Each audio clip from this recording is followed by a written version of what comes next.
The Scourge of King Alexius and the Hallowed Shield. Part 1, The Corrupted Champion. In the Western Kingdoms, where the white stone of cathedrals reaches for the Zeusian sky, King Alexius ruled with a fist of iron and a heart of gold, or so he believed. He was the picture of a holy conqueror, draped in a heavy crimson cape and armor that shone like a second sun.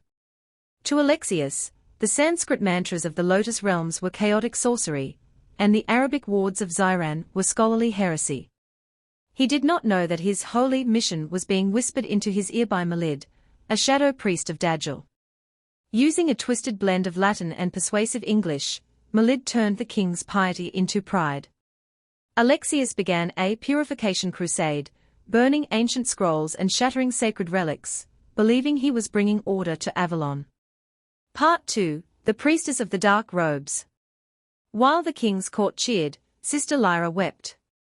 A mage priestess of the Templar Magi, she wore robes of midnight black, not to serve the dark, but to show she was willing to walk through it to find the truth.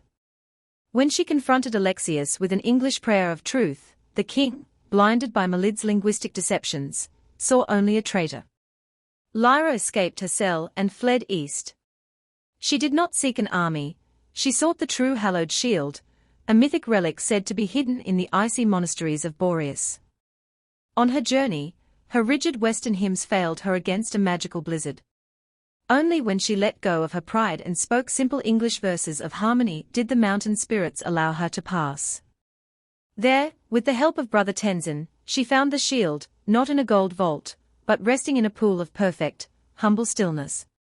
Part 3, The Mirror of Intention. The climax came at the gates of Al-Jabal, the great desert city of Zayran. Alexius arrived with his legions, his voice booming in commanding Latin, as he prepared to erase the Arabic scholarship of the city forever. Lyra stood alone in the desert sand, her dark robes fluttering, holding the plain, unadorned shield. Alexius charged, his armor erupting with a massive bolt of corrupted sacred light. Lyra did not strike back.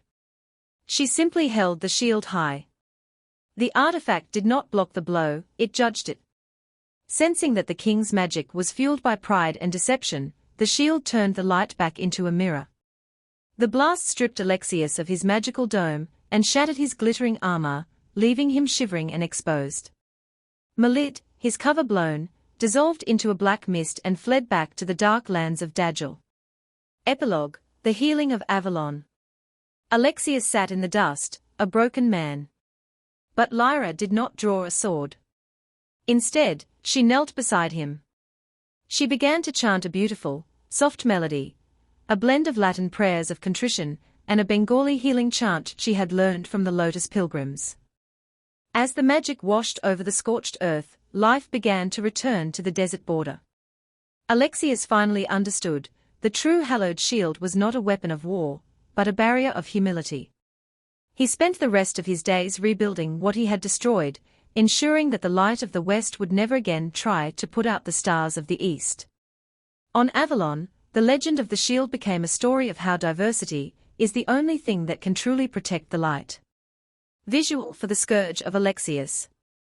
I will generate an image of the final duel, Sister Lyra in her dark robes, holding the humble, glowing shield, while King Alexius in his shattered golden armor realizes the truth, as the Shadow Priest Hallowed escapes into the background.